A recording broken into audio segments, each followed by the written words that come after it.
أعوذ بالله من الشيطان الرجيم بسم الله الرحمن الرحيم الحمد لله وحده والصلاة والسلام على من لا نبي بعده وآله وأصحابه عليهم أجمعين ومن تبعهم بإحسان إلى يوم الدين أما بعد السلام عليكم ورحمة الله وبركاته hurmatli o'quvchilar oldingi kundagi darsimizda Allohning nazridagi afzal bo'ladigan amallarning sabablarining birisi u amalning kishilarga manfaatli bo'lishi haqida so'zlab o'tganmiz.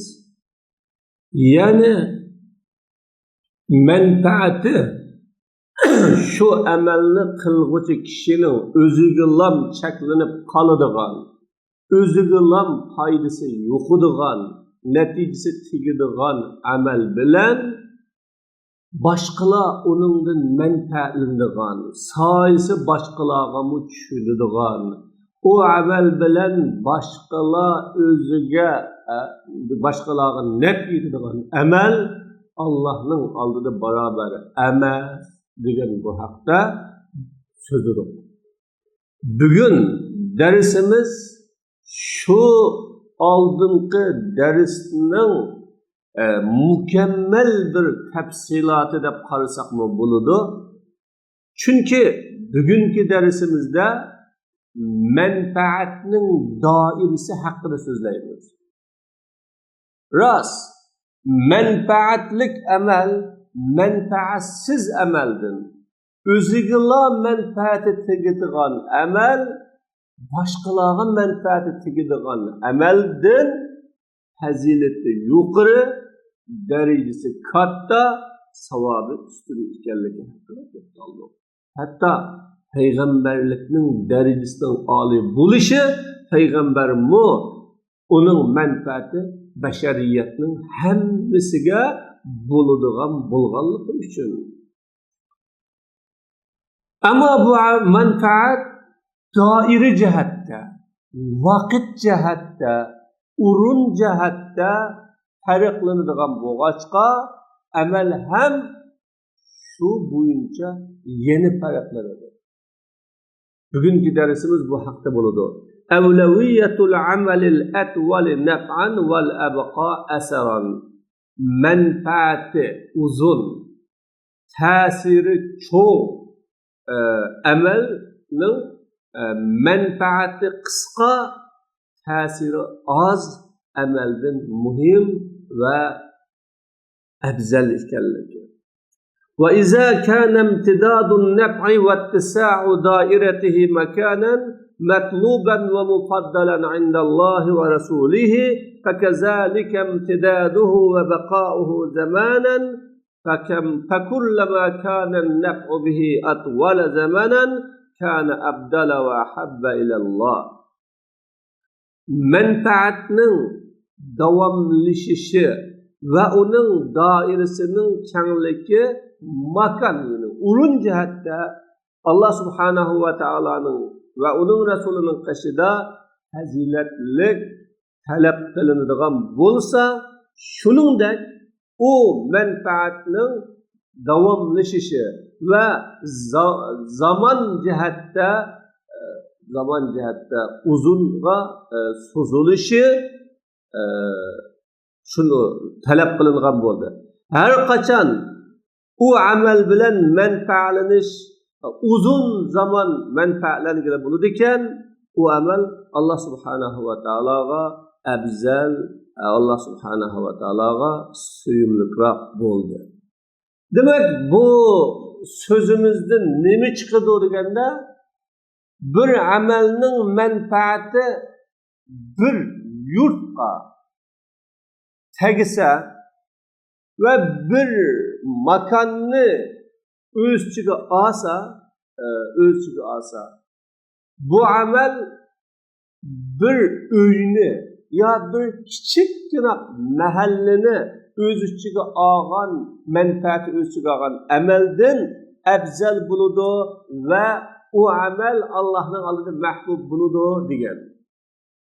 Shuningdek, amalning menfaatinin kaplaş dairesi yurt, mahalle, nahiye, vilayet, ülke, devlet, halkara bolsa, onun menfaatinin kaplaş dairesi, o afzal bolsa, şuningdek zaman jihatda 1 yil, 10 yil, 20 yil, balkim 1 asrdan oshgan, 2 asrdan oshgan bundaq davomlashgan amal, unda davomlashmagan amaldan afzal va Alloh subhanahu va taologa mahbub bo'ladi. Mana bu amallarning yanami fazilatining yuqori va Allohning oldida a'lo muhim amalga aylanishning sabablardir. Şoğlaçqa musulmonlar bu qilgan ishining ta'siri haqida o'ylanib borish kerak. O'zining oilasilanmi, o'zining jamiyatilanmi, jamoatilanmi yoki davlatmi? Bugun dunyoda menfaat orqali boshqalarni o'ziga al qiladigan, o'ziga bo'ysundiradigan ishlar nihoyat ko'plab ketdi.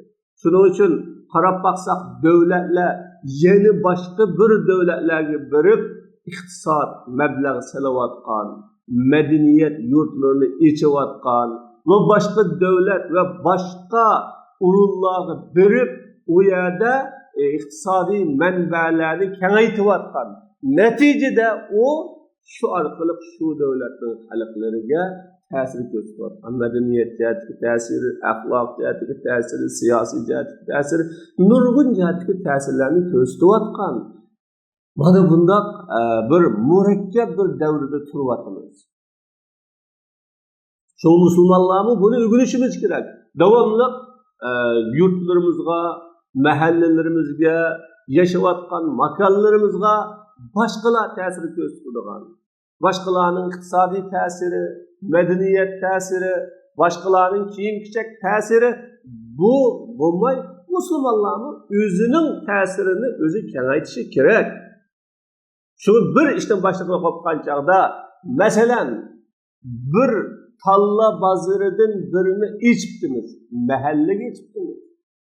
O talla bozorini zanjirsimon qilib ko'paytirsak, ya 7 o'rinda bo'lsa, balkim 70 o'rinda bo'lsa, balkim 700 o'rinda bo'lsa, shu rayonlarning hammasiga shu rayondagi xalq ehtiyojli bo'lgan narsa keraklarni akilib setish orqali o rayondagi xalqlarning ehtiyojini qamdasa, buning savobi yuqori, fazilati katta, darajasi ustun bo'ladi. Bir talni echib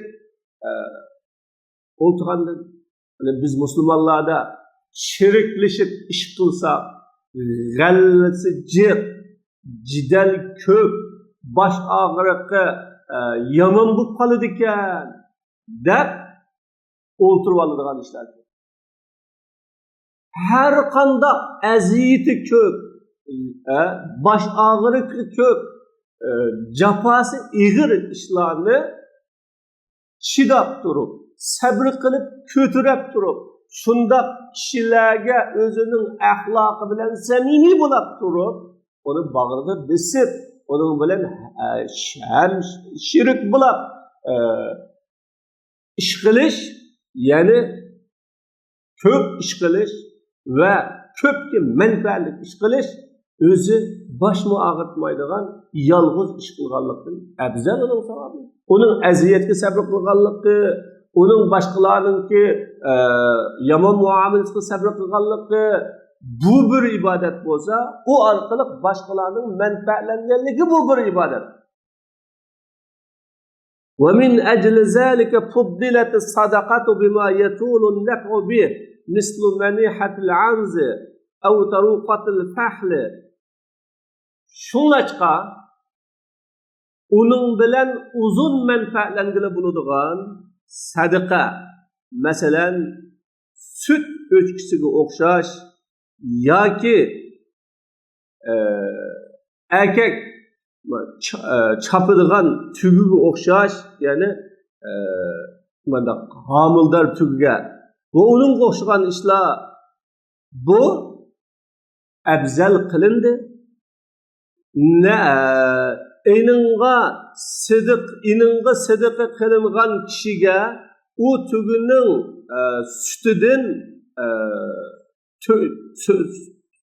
sütüden menfaatlanish mumkin bo'lganlikdan o kishiga va uning bolavoqlarga u Alloh subhanahu va taolo uning bilan bir necha yil manfaat beradigan narsa mumkin bo'lganlikdan deydi. Mimma yumkin degan uningga o tuguningki o kishiga va uning bolavoqlarga to'kab beradigan sütü buluş mümkünlüğü var. O arkalık, o Müslüman, onun bilen bir necha yil menfaatlanadi. Mesela bir kıtım süt bergendin, yoki bir tal tuguni bergendin, qanday qilish kerak? Bir tal süt o'tkisi berish kerak. Bir tal homildor tugi berish kerak. Bu homildor tugini bersa, o kişi, yani sadaqa qilingan kishi, onun sütünü davamlı segib ishlatadi. Yoki onun sütünü segib, setib, ailesine bakadi. Neticede o bir aileni qamdaydi. Ama bir qitim süt verse, onun bilan bir qitim qo'shib qo'yadi. Xitoycha bir tamsili bor, bunda deydi. Sen kambag'alga bir qitimliq biliq bilan biliqni sovg'a qilganligining o'rniga uning bilan biliqni tutadigan to'rni sovg'a qilgan deydigan bir tamsili bor. Ya'ni biliq tutib uningga ma biliqni yesla degandan yoki biliq elib u biliq bilan mehmon qilgandan biliq tutadigan to'r berganing yaxshi deydigan bir tamsil. Chunki to'r appasan o davomli biliq tutib yeyalaydi. Qachon qo'zqatsa, qachon ehtiyoj bo'lsa, balkim u orqali biliq elib setishi mumkin. Demak,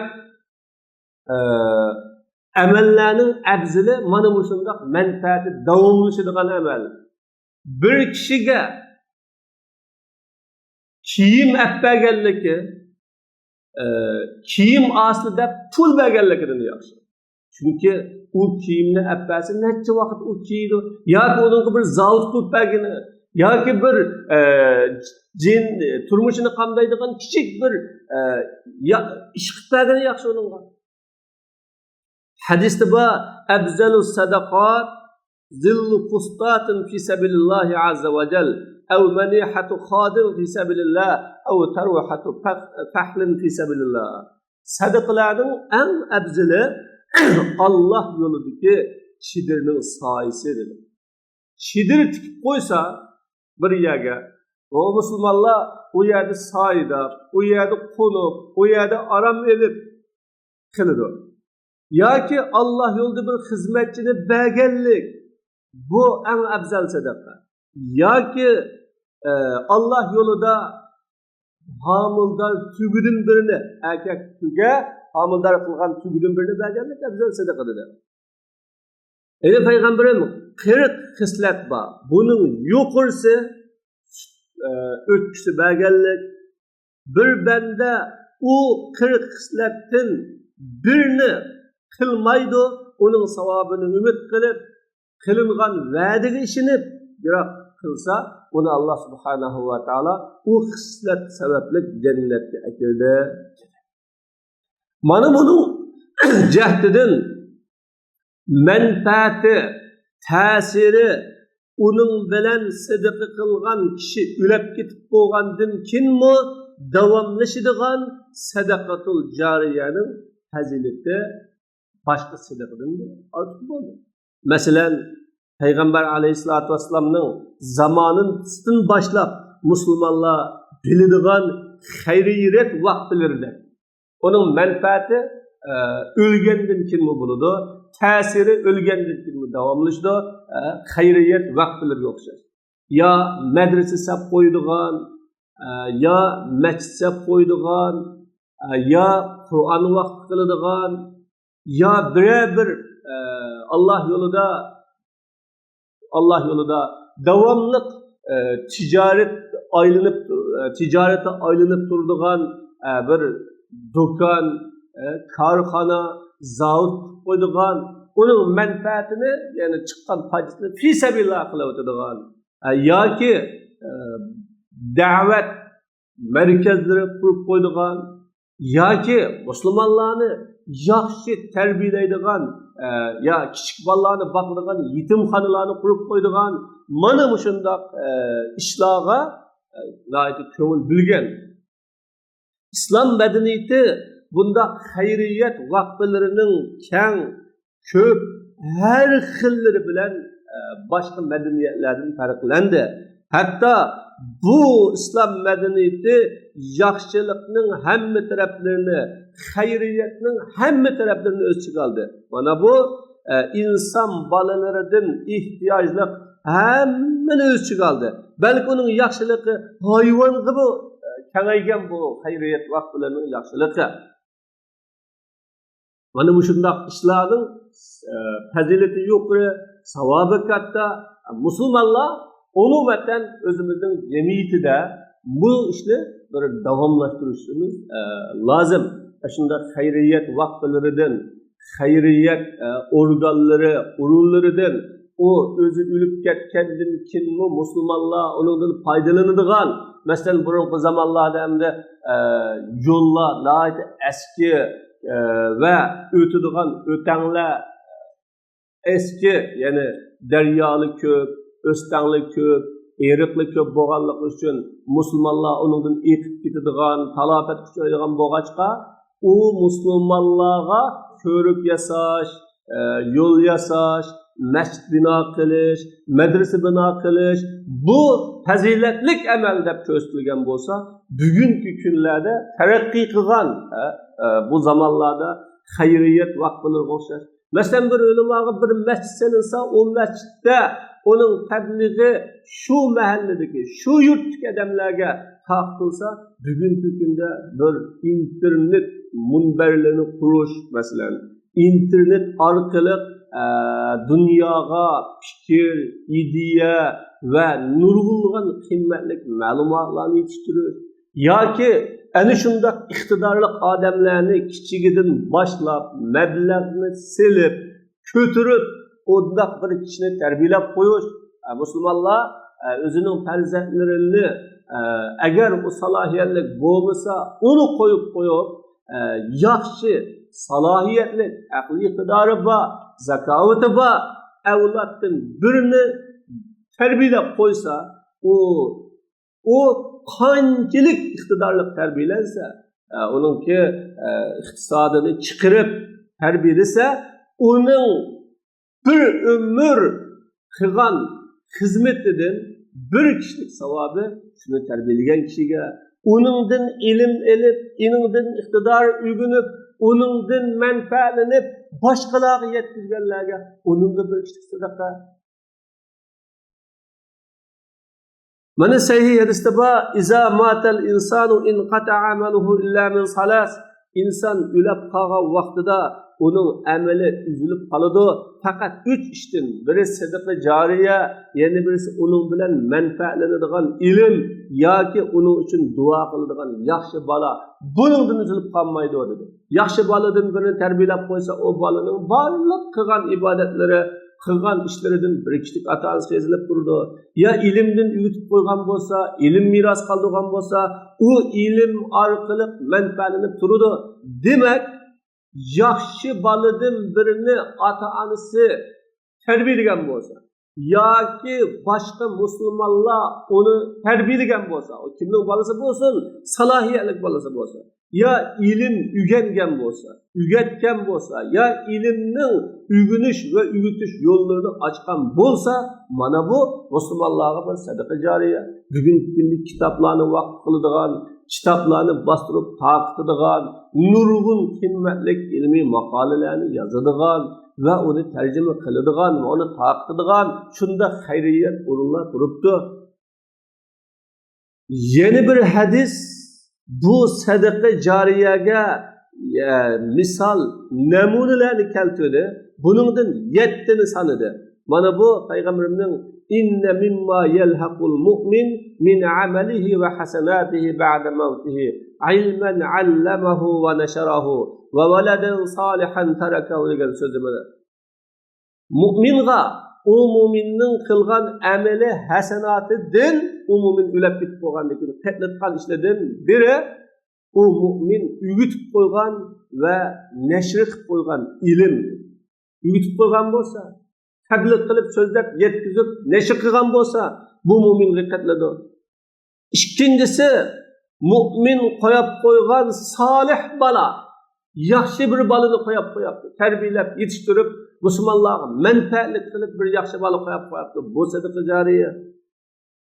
Yoki o mu'min miras qoldirib qo'ygan Qur'on, kitob, o'zi bir kitobni yozib qo'yapti. Yoki bir yozuvchi kitobdan birini yozibdi, ammo uni presish, taqtish haqqi yetishmagan bo'lsa, bir kishi silib uni yoziblar, men bu kitobni bostirib taqtay debdi. Yoki bu kitobni taqtish bütün soatlarni men ustimga olay, mening vaqtim bilan taqalsin debdi. Ya bir mescidni bina qilib qo'yapti, yoki yo'lovchi uchun, ya'ni musofir uchun uydan birini sib qo'yapti. Masalan, mehmonxonalardan birini haqsiz qilib qo'yapti, rabatdan birini haqsiz qilib qo'yapti. Yoki eriq o'stang to'lab qo'yibdi, eqitib qo'yibdi. Yoki o'zining melidan saq chig'ida, hayot chig'ida chiqirib qo'ygan bir sadaqa bor ekan uningdan boshqa. O sadaqalar u kishi o'lgandan keyin qatnadi deb Rasululloh mana bu yerda bizga yaxshi namunalarni qildi. Shuningdan musulmonlar o'rganishimiz kerak, buningga o'qish turib, buningga boshqalarni qiyos qilib o'rganishimiz kerak. İnsanning ömrü qisqa, chaklik bo'lsa, Allah subhanahu wa ta'alaning o insonga ato qilgan fazli rahmati shuki, Allah o insonga o'zining ömrünü uzun qilish fursatini berdi. Nima bilan? Ba'zi amallar bilan o amal o insanın ömrünün müddetini uzaytırdı, onun tesirini davamlaştırdı. Neticede o ülep ketken bolsa mı hayat kalıdı. O yaxşı ameli bilen mengu kalıdı. Cesedidin hiç neyse kalması mı? Allah subhanahu wa ta'alaga bulsun şevkigi yaxşılık kılış. Umunda dedi, Daqqatu kalbil mer'i qailetullah, innel hayate daqaiq ve savan. Farfa' li nefsike ba'de mevtike zikraha, fezzikru lil insani ömrusan. İnsanın kalbinin sokuşları insanga hayat minut ve sekunut deydi. Şunaçka sen özün üçün, özün ölgenden ken o özünün zikrini kötəgin. Ülep gitip boğandın ken zikrini kötəgin. İnsanın zikri ikinci ömürdür.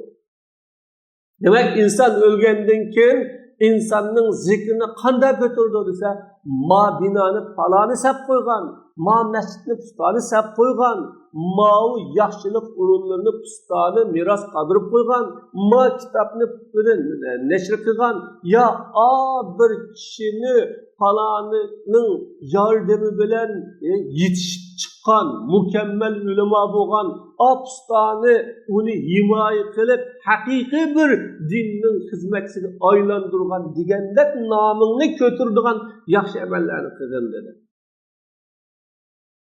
Demek, insanın ömrü çeklik, kısa, ama insan fakat özügülüm bağlanıp kalması gerek Müslümanlar. Hem bugün hemmimiz yaxşılıkka özümüzün namı bilen kılgımız, özümüz bir vasıta kılgımız, ya ki özümüzün evlatları bilen kılgımız kılvatıda. Belki biz kılanmığını başkalar kılışın, bizning ballarımız kılanmığını başkalar kılışın mümkün. Şunun için Müslümanlar bu sadaqa jariyaligi, Müslümanlarga menfaatlik bo'lgan bir doktorxonadan birini selib, şu doktorxonaning bahosini bir hassa yoki azroq bo'lsa boshqa doktorxonalardan azon qilsak, uning o'zi sadaqa joriy bo'ladi. Hammani qilmasakmi? Chunki u doktorxonada ishlaydigan, u doktorxonani taraqqiy qildiradigan nurg'un ishchilarning haqqini, ish haqqini belgichilik haqqini elib, uningdan keyin qolishdan sadaqa qilyapsakmi bo'ladi. Bugungi kunda bir munbardan birini mangdirib qo'ysakmi bo'ladi. Da'vatchilardan yetishtirib qo'ysakmi bo'ladi. Bu sadaqa joriya. Avlaviyatul amal fi zamanil fitan. Jahon buzilgan chaqda amal qilishning jahon yaxshi jahon tuzilgan zamonlarda amal qilishning muhimligi. Min avlaviyatil matluba, talab qilingan avlaviyalardan jahon buzilgan ummatga qattiqchilik, sinoqlar tushgan bunda vaqtlarda amal qilish bu afzal avla. Bunda vaqtda yaxshi amal qilish dinida kuchlik bo'lganlikning, ishonchisida mustahkam bo'lganlikning, haqda chin turganlikning dalili. Chunki bu zamonda yaxshi amal qilishga bo'lgan ehtiyoj, o yaxshi amal qilishga boshqa zamonlardagi ehtiyojini yuqoryapti. U vaqtda musulmonlarga ulgu lozim, namuna lozim, o'zining dinida chin turish orqali hujjat lozim. Masalan, sahih hadisda bor, al-mu'minul qawiyyu khayrun va ahabbu ilalloh minal mu'minil za'if. Kuchlik mu'min Allah subhanahu va taologa ojiz mu'mindan suyumliroq va yaxshiroqdir dedi. Buni payg'ambar alayhisolatu vasallamning afzalul jihad kalimatu haq inda sultonin jair, afzal jihad zolim podshoning qishda haq so'zni so'zlashtirdi ya Rasululloh. Bu zolim podshoni nasihat qilsang, haqqi yetaklasang, haq mavu desang, o zolim podsho seni o'ltirib o'tadiganligi aniq, sening jiningdan ayrilib qoladiganligi aniq. Ammo sen o zolimning haybatidan, zolimning kuchidan, zolimning qo'lidan keladigan yomonligidan, aziyatidan qo'rqmay, haqni qo'g'dab, haqni himoya qilib, haqning nufuzini, ta'sirini saqlash uchun haqni kuchini namoyon qilib, uning qishida haqni deganlikning afzaldir. Yine Peygamber aleyhissalatu vesselam'ın Seyyid-i Şuhada-i Hamza ibn Abdul Muttalib ve raculun kâme ila imamin cair fe'emerahu ve nehahu feqatalah dedi. Şehitlerin Seyyidi Hamza ibn Abdul Muttalib'dir. Ve zalim imamga o'rnidan dast turib, o imamni buyurup, to'sib, uningdan keyin o imam uni o'ltirayotgan kishidir dedi. Demek şehitlerin Seyyidi Hamza bilen Resulullah beraber unundu koydu. Bir zalim padişaha, zalim imamga, neyli o yurtun imamı, kabilenin imamı, mahallenin imamı bulsun, hakkını nefsende kılgan, hakkı karşı çıkan, hakkının nüfuzu tesirini ölçemekte boğan imamga, bu hak bu toğra bu dep, o'ttirdim saklablam chiqib bu qilganing xato, ma qilganing bo'lmadi, mani qilishing kerak degan natijada o shu sababli o'ldirilgan kishi eng afzal shahid. Chunki uni deyish tas, uning qo'lida kuch bor, uning qo'lida har xil yomonlik bor, nima qilay desa qila oladigan, bu holda deyish iymonning eng yuqori pallasi. Hakkı boğan samimiyetinin en yukarı pallesi. Peygamberim Ebzelü şuhada ellezine yukatiluna fis-saffil evvel fela yelfutuna vucuhahum hatta yuqtalu ulaike yetelebbatun fil gurafil ula minel cennet yezhaku ileyhim rabbuk fe izâ zahika rabbuka ila abdin fi mevtinin fela hisabe aleyh dedi. Şehitlerinin ebzili birinci septe yüzlerini bu yakka karmastin ültürülgengi kadar uruş kılgan kişiler. Yani şu kişiler cennetin âli yataklarda köngül açıdı. Unağa Rabbi külüdü. Kaçan sizin Rabbiniz bir bendige bir urundu külse o bendigi hesap yok dedi Resulullah. Mana birinci septe düşmanning aziyeti en yaman sep. Çünkü udul keladigan, düşmanning pususiga tushadigan, düşman bilan birdan bir ro'biyo urush o'ttirg'i chiqadigan bir sep. Mana mushundaq sapda hech qanday tarafga nega qochsam bo'la, nega yushurinsam bo'la, qanday qilib o'zimni dalda qilib jonimni saqlasam bo'la demasdan oldiga chiqqan bu kishi eng afzaldir.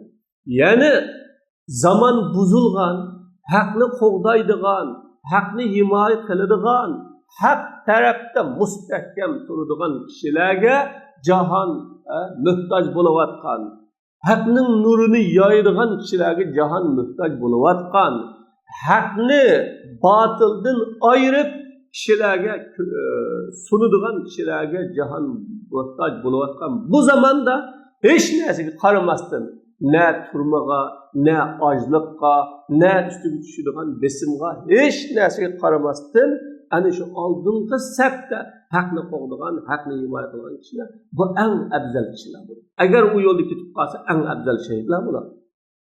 Shunlashqa o'zining dinida, o'sha fitna zamonlarida, jafo mushaqqatli kunlarda dinida mustahkam turgan kishining fazilati o kishi o zamonda dinidan murassa qilgan kishining fazilatini afzal. Hatta ba'zi hadislar diniga sabr qilgan kunlarda mustahkam turgan kishiga ba'zi sahobalardan 50 kishining ajrini borligini bekitdi. Abu Davud, Tirmizi, Ibn Majah o'zining sunanlarida Abi Umayyat Shaybani'dan rivoyat qilib munda dedi. Saltu Aba Sa'labat al-Khushani. Men Aba Sa'labat al-Khushani'dan so'rab dedim. Aba Sa'labat al-Khushani'dan so'rdim. O kishi munda dedi sahabe. Men ey Aba Sa'laba bu oyat haqida alaykum anfusakum la yadurrukum man zalla iz ihtadaytum ila Allohi marji'ukum jami'an degan bu oyat haqida nima deysa? Hammanglar o'zinglarni lozim tutinglar. O'zinglarning ishini qilinglar. Sizlarga ozg'an kishilar ziyon yetkazolmaydi agar sizlar to'g'ri yo'l topsanglar. Alloh taolo tarafiga hammanglar qaytsizlar degan bu oyatga nima deysa dedim. U munda dedi. Agar bo'l Alloh bilan qasamki sen bu oyatdan biladigan kishidan so'rading. Mana men bilaman demakki. Men o ayetin Resulullah sallallahu aleyhi ve sellem'den soyurgan Peygamberim i'temiru bil ma'ruf degan. Sizlar ma'rufga bo'ysuninglar, munkardan yeninglar. Hatta itoat qilinadigan ochko'zlikni, agishiladigan havoni, yuqur biladigan dunyoni ko'rgan chig'ingda her bir fikir egisi o'zining fikri bilan ajablangan chig'ida an o'zingni lozim tut, sen avomni tashla. Jazman sizlarning oqinglarda bir kunlar bor, u kunda sabr qilish cho'g'ni tutqanga o'xshaydi. U kunda amal qilguvchi uchun 50 odamning ajri bor, amal qilgan bo'la, shu odamning amalini shu kishi qilgan odamning amelinin o'xshini qilgan kishilardan 50 odamning ajri bor. Bu hadisni Abu Davud Tirmizi rivoyat qildi. Va bunda dedi. Bu hadis hasan, g'arib hadisdir. Abu Davud Tirmizi bu haqda ziyoda qilib bunda dilindi ya Rasulullah bizlardan 50 odamning ajrimi yoki uludinmi? İlibdi Peygamberim belki sizlardan 50 odamning ajri. Endi yuqorida hadisni hasan, g'arib dedik. Bu hadis usulul hadisda hasan hadisning qanday bo'ladiganligi, g'arib hadisning qanday bo'ladiganligi haqida so'zlangan bo'lganligi uchun biz bu haqida to'xtaldik. Demak, Hamma adam qanday bo'lib ketgan, o'zining havosiga agashgan, shu ko'ngliga kelganini qiladigan, o'ylig'ini qiladigan, dunyoni cho'ng bilib, dunyo bilan qiziqadigan, dunyoning keynidan qo'g'laydigan, dunyo uning eng cho'ng g'imi bo'lib ketgan, hammasi o'zining fikrini yo'qotadigan, o'z fikri o'ziga yoqadigan, mening fikrim eng to'g'ri, eng haq fikr deydigan kishilar eng ochko'z, baxil, bunda bo'lib ketgan vaqtda o'zingni lozim. Chunki sening havoy o vaqtda o o'zining havosidan yanmaydi, dunyodan voz kechmaydi, och ko'zligidan saqlanmaydi dedi payg'ambar alayhisalom. Bunda kishilar buzilib ketgan, hammasi dunyoni qo'g'laydigan, havoy havasining keyniga kirib ketgan, och ko'z, bexil bo'lib ketgan, o'zining fikrini o'zi to'g'ri deb kishiga muhtoj bo'lmaydigan, hammasi bilarman bo'lib ketgan chog'da haqda ching turish noyib tas. Bak qiyin, bakmu jafoliq, mana shunday jafoliq kunlarda ching turgan odamga 50 adamning ajrining savobi bo'ladi deb Rasululloh bayon qildi. Hadisdagi xitob muhojir ansarlardan iborat, ahli Badr, Bay'atul Rizvan ahli va ularga o'xshagan bunda avvalgi sobiq muhojir ansarlarni o'z ichiga olmaydi. Bularga teng emas. Ular ana shu kishilar hech kim ulardan keyin ularning martabasiga yetishni ta'min qilmaydi. Lekin bu hadis bugungi kunda orqa kelayotgan fitnalar muhitida islom uchun xizmat qilayotganlarning himmatini qo'zg'aydi. Ularga Alloh subhanahu va taolo o'zining payg'ambarining tili orqali va'da qilgan qatma-qat ajr sababli. Ya'ni din g'alaba qilgan, gullangan zamonlardagi 50 kishining ajri bilan. Din gullangan zamonda 50 kishi qilgan amalning ajrini bugun bir inson qilgan edi. Bir kishiga berdi Alloh taolo. Haqiqatan uning payg'ambar alayhisolatu vasallam xabar bergan ishlar vujudga chiqdi. Chunki dini uchun xizmat qilgan, dinda mustahkam turgan kishi cho'g'ini chin tutgan kishiga o'xshash bo'lib qoldi.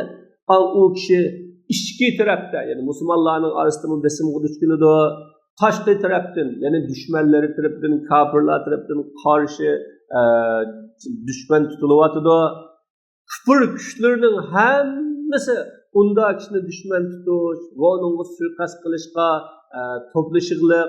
Gerçi o kufr öz arasında ixtiloflashsa-mu, ammo o kishiga kelganligida bir Allah endi kofirlarning atrofidan qo'rshab turuvchi g'alchi, yaloqchi hokimlar va ularning qo'l chumoqchilari islomga xizmat qilayotganlarga zarba berishda dushmanlarning suiqasdiga ijobat qilyotdi va u islomga xizmat qilayotganlarning doirasini taraytish, ularga zarba berish, ularni har qanday yerga surgan qilishda shuning yo'lini topolsalar dushmanlarning suiqasdiga ijobat qilyotdi.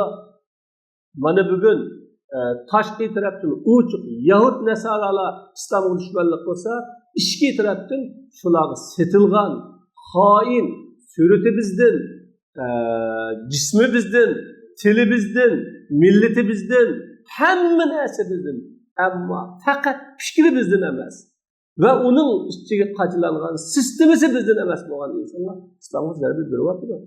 Maqilib Yassar radhiyallohu anhu rivoyat qilindi. Jazman Rasululloh sallallohu alayhi vasallam bunda dedi: "Ibodat fil harik, fitna zamonida ibodat qilganlik menga hijrat qilganga o'xshash" dedi. Haraj degan u ixtilof, fitna. Ba'zi hadislarda adam o'ldirish deb tafsir qilingan, chunki fitna, ixtilof va adam o'ldirishning sabablaridir. Shuning uchun musabbab sababning o'rnida tug'ilgan. Ya'ni adam fitna sababli adam o'ladi. Adamning o'lganligini payg'ambar alayhisalom fitna dedi. Demak, musulmonlar mana bugungi kunda jahon buzilgan, kishilar islomdan yiroqlashayotgan, murtadlik, kufrlik, nifoq hammasi oshkor bo'layotgan, har tarafdan islomga xizmat qiladigan kishilarga zarba kelayotgan, o kishilar uylarida xotirjam yatamayotgan, o'zlariga xotirjam bo'lamayotgan, her yerlarda onun suiqasdlari planlanayotgan bunday vaqtda islom uchun xizmat qilish ve cihan buzulgan çağlarda İslam için hizmet qilish, İslamda mustahkam turish ve amal qilish boshqa vaqtlardagi eng muhim ve afzal. Mana bugungi kunda hamma taraflar musulmonlarning axloqi bo'lsin, ibodati bo'lsin, muomala bo'lsin, madaniyati bo'lsin, hatto musulmonning o'zini mu haqorat qiladigan, kamsitadigan, qaloqlaydigan bunday bir mazgilda Müslüman özünün dini bilen faxrlanishi, imoni bilen faxrlanishi ve dinide mustahkam turishi başka zamanlarda biliriz. Şuna bu dindeki afzallik bu qiyinchilik bilen, mushaqqat bilen, jafo bilen bo'ladi. Allah subhanahu va taolo hammamizni buzilgan zamanlarda yaxshi ish qilg'ili, qo'llamaydigan vaqtda qo'llamasimi Allah taoloning qo'llashiga ishonjaqlar. Yolumuzu mustahkem tuğulu nisip kılsın. Ve ahire davana elhamdülillahi rabbil alemin.